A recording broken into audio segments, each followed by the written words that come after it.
morning, everyone. Good morning. Today I have the awesome task of introducing our guest speaker.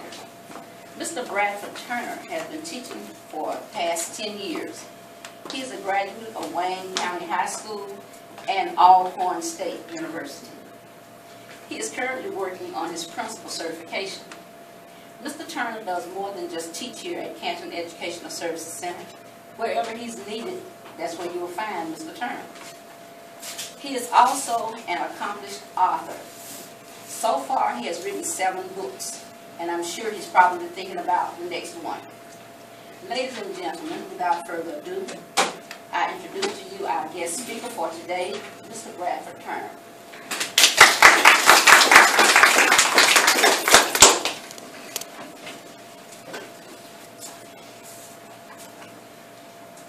Mr. Anderson, faculty, staff, family, and the graduate of 2016.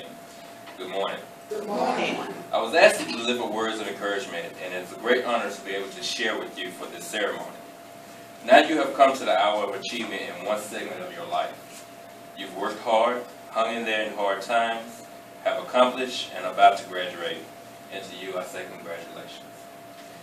I also honor and congratulate the parents, family members, and friends who support and faith brought us here to celebrate this day. I encourage you to take some time to travel as much as you can. Experience programs and internships before you join the real world. Master technology, but take your hand and head out of it. Despite what you think, meaningful conversation do not take place by Skype, texting, email, Twitter, and Facebook. Relationships and trust are established when you take the time to look someone in the eyes, read their expression, and assess their reaction to you. A direct conversation is more effective and essential building block in developing a relationship, whether it be in your personal life or in the workplace. I tell people all the time that a text is not as good as an email is not as good as a letter. A letter is no replacement for a phone call, and none of the previous are as good as a firm handshake, a gentle kiss on the cheek, or a warm embrace. Please don't stop getting to say yes ma'am and yes sir. These are appropriate statements of respect. As you sit here today ready to march into a new phase of your life, you probably feel a little uncertain about your future. This is completely normal because the future is not promised to anyone. In fact, if you talk to older people, you will probably be told, baby, you have no clue about what you're in for. I tell you that the journey can be wild and wonderful. Plans change, dreams change, hopes change, and most importantly, you change. You will not be the same person at the age of 28 that you are at 18, and 38 is going to make 28 look like a total stranger. You will see the world differently.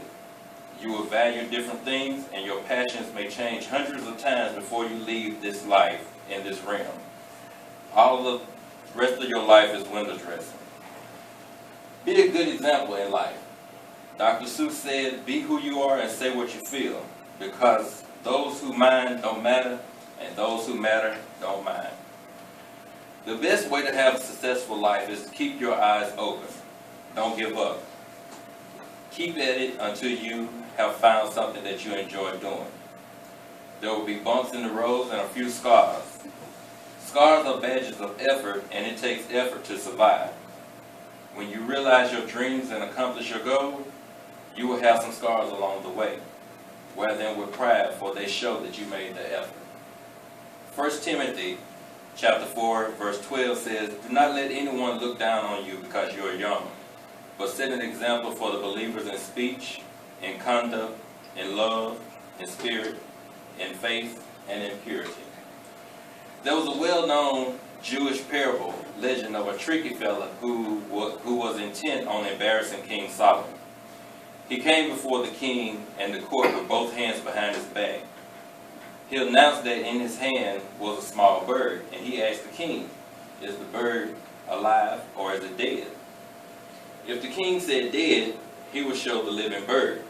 But if the king said alive, he would break the bird's neck and then show everyone that the bird was dead. So what will it be? He said to the king, dead or alive? The ever-wise king responded, it's all in your hands. I hope your dreams take you to the corners of your smiles and the heights of your hopes, to the windows of your opportunities, and the most special place in your heart has ever known. Proverbs 3, 5, and 6 says, "Trust in the Lord with all your heart and lean not to your own understanding. In all your ways acknowledge him, and he shall direct your path." As you enter this new phase of life, pray that God will give you wisdom, understanding, direction regarding decisions you will need for the necessities you make in life. Also, that God will give you the more encouragement and stamina to live the kind of life that those around you would know as a person of real integrity and high moral character. Through your love for God and dependence on him, he can and will make every provision for you. I wish you much joy and abundance blessings as you set forth in your next venture. Congratulations.